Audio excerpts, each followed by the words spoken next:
spatula tu. Senang tu guna. Overlay satu pakai. So, anggaran ni.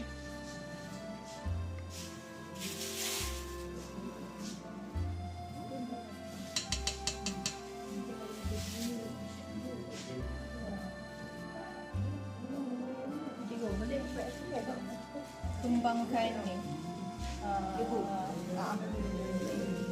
adulan. Betul tak letak banyak sangat. Kalau tak banyak sangat kita lampau berongga.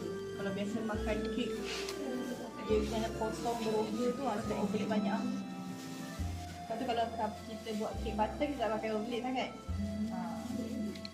Dah. Telur 3 biji, 6 biji. 6. Yes.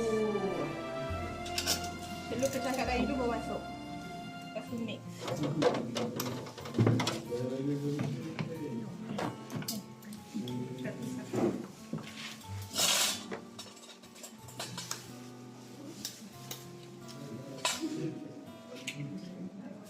Mana buka tak? Oh, dah masuk. Dah masuk. Masuk dulu. Masuk dulu. Kalau telur tak elok, baru tu buang. Dah masukkan banyak telur tak elok. Ni grade apa ke? Ni B. Ada masalah kalau pakai grade lain? Tak ada, tapi timbangan kena betul. So saya kalau pakai B, saya akan lebihkan sebiji. 6 kan? 6. Tapi tak apa ni sebab saya dah timbang dia sama. Biasa kalau macam ni maknanya telur dia tak fresh ni. Dia dah pecah dalam. Ada efek ke nanti kalau Efek dia tak banyak tapi akan ada lah sikit lah. Dah 6 Dah.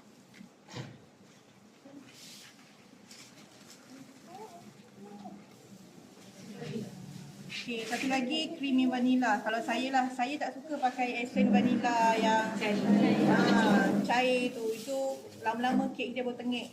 Kalau boleh cair yang creamy vanilla ataupun yang mahal sikit. Tapi creamy vanilla ni okey. Dia bukan pati tapi dia pekat sikit. Tu bubur banyak pun tak apa. Kalau yang essence murah-murah tu, dia nama apa tu? Star brand tu. Pering rasa. Itu pun kalau bubur banyak akan mempengaruhi rasa kek.